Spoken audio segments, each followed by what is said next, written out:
Hello नमस्कार। Start करते हैं हमारी बायोलॉजी सीरीज़ की 4th वीडियो। अभी तक हमने 3 वीडियोस डिस्कस कर ली हैं जिसमें हमने कुछ क्वेश्चंस डिस्कस किए थे। ठीक है, आज जो हम स्टार्ट करेंगे वो 4th वीडियो है और ये क्वेश्चंस हमारे लिए ज़रूरी हैं। जितने भी कम्पिटिटिव एग्ज़ाम्स होते हैं जिनमें बायोलॉजी का कंट्रीब्यूशन है, या फिर आपका नीट हो गया, नर्सिंग हो गया, चाहे वो एम्स नर्सिंग है, पीजीआई नर्सिंग है, या फिर जितने भी आपके बी फार्मेसी के एग्ज़ाम्स हैं, सब में ये क्वेश्चंस पूछे जाते हैं। कॉमन क्वेश्चंस हैं जो एचपी टेट के लिए भी हेल्पफुल हैं।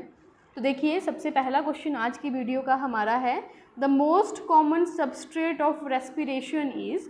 तो रेस्पिरेशन में सबसे कॉमन सबस्ट्रेट कौन सा है? तो याद रखेंगे, रेस्पिरेशन फैट की भी होती है, ग्लूकोज की भी होती है, अमीनो एसिड की भी होती है, और सुक्रोज ग्लूकोज का ही है। Glucose plus fructose give rise to sucrose. ये सारे रेस्पिरेटरी सबस्ट्रेट हैं, लेकिन इनमें से सबसे मोस्ट कॉमन रेस्पिरेटरी सबस्ट्रेट होता है ग्लूकोज। ठीक है, अगर ग्लूकोज ना हो तो अमीनो एसिड के से हम एनर्जी ले लेते हैं, अमीनो एसिड ना हो तो हम फैट से एनर्जी ले लेते हैं, लेकिन सबसे कॉमन जो रेस्पिरेटरी सबस्ट्रेट है वो है ग्लूकोज, जो हमें एनर्जी देता है। ठीक है, और याद रखेंगे, एक ग्लूकोज मॉलिक्यूल से हमें मिलते हैं 38 ATP। नेक्स्ट क्वेश्चन है, ड्यूरिंग रेस्पिरेशन डायफ्राम बिकेम। ठीक है, देखो यहाँ पे इस क्वेश्चन में थोड़ा सा कंट्रोवर्शियल क्वेश्चन भी है। क्यों? क्योंकि रेस्पिरेशन की बात की है, and respiration include both inhale and exhale. इसमें बात सांस लेने की, सांस छोड़ने की, दोनों की कर रहे हैं। तो इसमें जो डायफ्राम एक मसल्स होती है, तो याद रखना है, जब हम इनहेल करते हैं तो डायफ्राम हमारा कॉन्ट्रैक्ट होता है। कॉन्ट्रैक्ट होने का मतलब है कि डायफ्राम फ्लैट हो जाता है।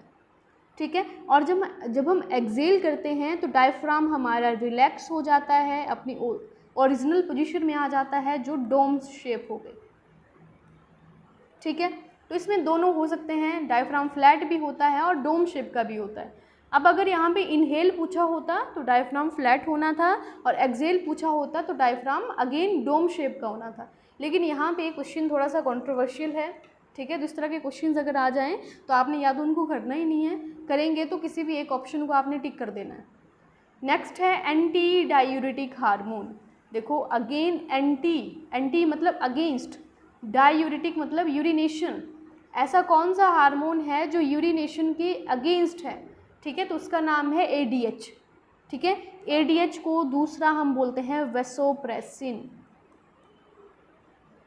ये जो हार्मोन है ये सिक्रेट होता है फ्रॉम हाइपोथैलेमस।